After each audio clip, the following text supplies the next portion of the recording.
नमस्कार दोस्तों, मैं हूं नीरज राजपूत और आपका स्वागत है फाइनल असॉल्ट में एक बार फिर से। आपने ये वीडियो देखा ही होगा, कल से जबरदस्त ये वीडियो वायरल हो रहा है और ये वीडियो है पाकिस्तान के पूर्व प्रधानमंत्री इमरान खान का, जिनको जो पैरामिलिट्री फोर्स है पाकिस्तान की, जिन्हें पाक रेंजर्स कहा जाता है, वो घसीट कर ले जाती हुई दिखाई दे रही है, ले जा रही है उनको। और ये तस्वीरें जो है, ये जो लेकर जा रही है कोर्ट के अंदर से घसीट कर, जो है पाकिस्तान के जो पैरामिलिट्री फोर्स है वो पूर्व प्रधानमंत्री इमरान खान को गिरफ्तार करके ले गई।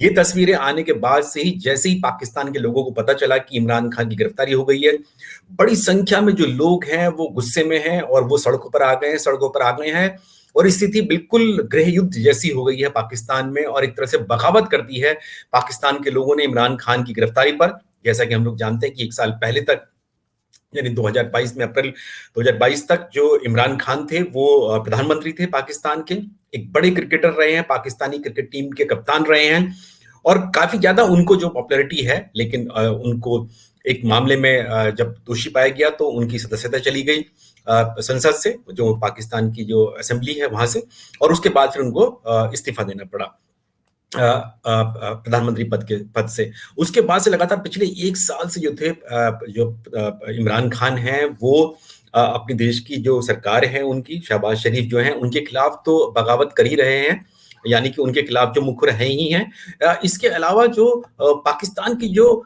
सेना है, उसके खिलाफ जो है लगातार वो जो था आग उगल रहे थे और उनके ऊपर हमले भी हुए थे। और इमरान खान का ये आरोप था कि जो उनके ऊपर हमले हुए हैं वो पाकिस्तान की जो सेना है और जो उनके कमांडर्स हैं, मिलिट्री कमांडर्स हैं, वो करा रहे हैं उनके ऊपर। और उसके बाद से ही अभी 2-3 दिन पहले ही उन्होंने खुलेआम जो था जो पाकिस्तान की जो खुफिया एजेंसी है आईएसआई, इंटर सर्विस इंटेलिजेंस, जिसे दुनिया की सबसे खतरनाक इंटेलिजेंस एजेंसीज में से माना जाता है और माना भी जाता है कि पाकिस्तानी सेना के साथ साथ आईएसआई ही इस पूरे देश को, यानी पाकिस्तान को कंट्रोल करती है।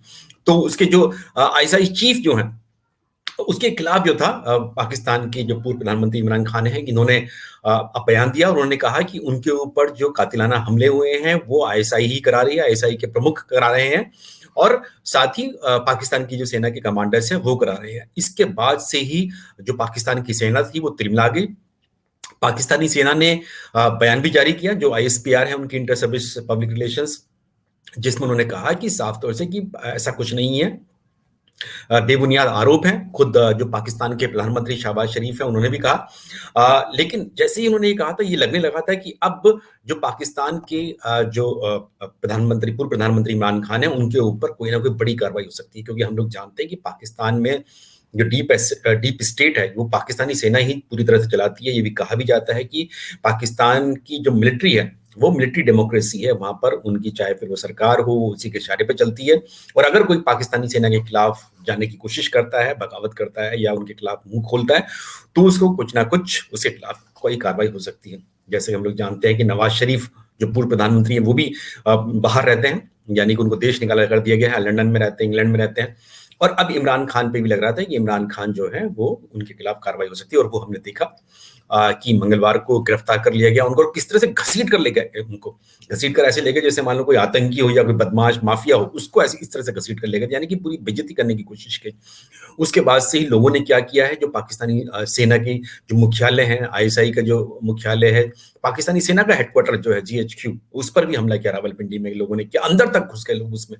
और उसके बाद उन्होंने जो है उनमें आंख तक लगा दी। जो मिलिट्री कमांडर्स हैं, कोर कमांडर्स हैं फैसलाबाद के, उनके घर में घुस गए लोग, उनकी यूनिफॉर्म तक लेकर आ गए और जो लोग हैं, प्रदर्शनकारी हैं, वो उनकी यूनिफॉर्म पहनकर हम लोग देख रहे हैं कि घुस गए। तो किस तरह के हालात जो है पाकिस्तान में, ये गृह युद्ध वाले हालात जो है पाकिस्तान में बन गए। एक तरह से जो बगावत है वो सरकार के खिलाफ कम है, पाकिस्तानी सेना के खिलाफ बगावत हमें ज्यादा दिखाई दे रही है। और ये पहली बार ऐसा हो रहा है कि लोग जो है पाकिस्तानी सेना के खिलाफ खुलकर जो है वो सड़कों पर उतर आए हैं। और इस दौरान जो हमने देखा कि पाकिस्तानी सेना भी कहीं दिखाई नहीं दे रही है, जहां पर हेडक्वार्टर है वहां पर भी पाकिस्तानी सेना नहीं दिखाई दे रही है, आईएसआई के मुख्यालय में भी पाकिस्तानी सेना नहीं दिखाई दे रही है। हालांकि जो पाकिस्तान के हालात है पिछले काफी समय से सही नहीं चल रहे थे, इकोनॉमिक क्राइसिस वहां था, आर्थिक जो संकट वहां पर आया हुआ था, लोगों के पास खाने के लिए आटा तक नहीं था। तो ये धीरे धीरे करके उबाल आ रहा था और फिर ये गुस्सा फूट गया पाकिस्तानी सेना के खिलाफ।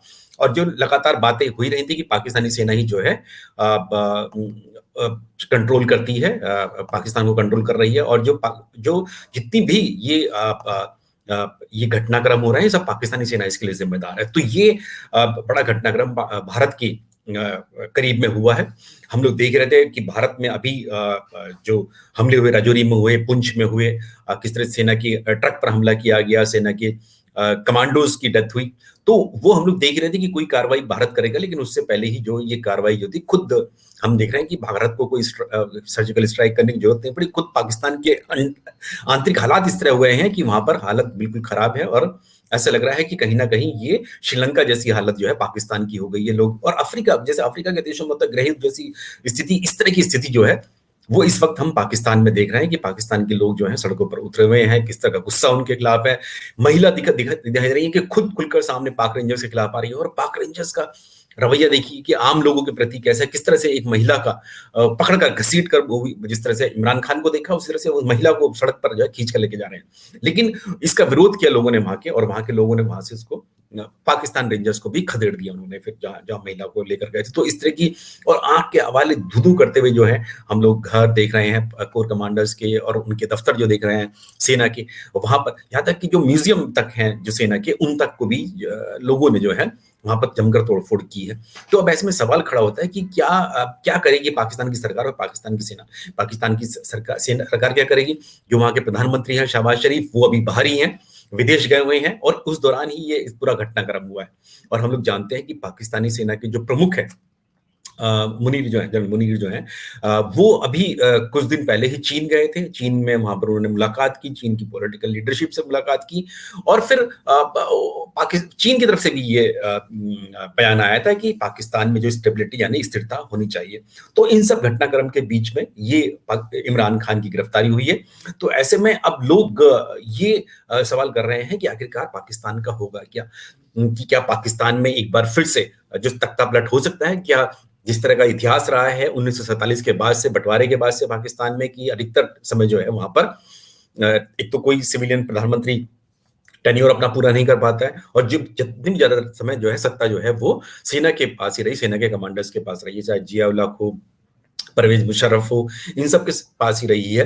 तो ऐसे में क्या अब पाकिस्तान में एक बार फिर से जो सेना जो है अपना कंट्रोल कर लेगी, यानी कि वहां पर जो है मिलिट्री रूल होगा वहां पर? तो ये सब सवाल है।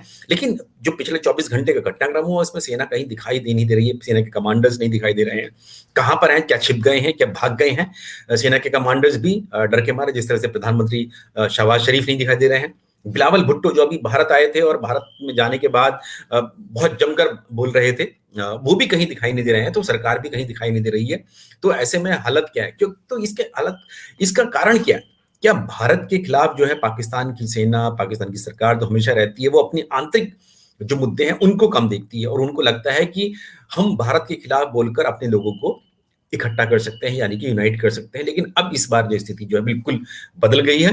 अब लोग समझ गए हैं कि पाकिस्तानी सेना और सरकार जो है वो उनको उल्लू बनाती है, उनके लिए कुछ नहीं सोचती, चाहे उनकी आर्थिक हालत हो या फिर आंतरिक सुरक्षा जो है वो उनको नहीं मिल रही है। और सेना का रूल वहां पर है, कहीं ना कहीं सेना का अगर रूल नहीं भी होता है तो बैक साइड से, यानी कि पीछे से, बिहाइंड द कर्टन्स जो है पाकिस्तानी सेना कंट्रोल करती है वहां की सरकार को। तो ये बड़ा घटनाक्रम हुआ है।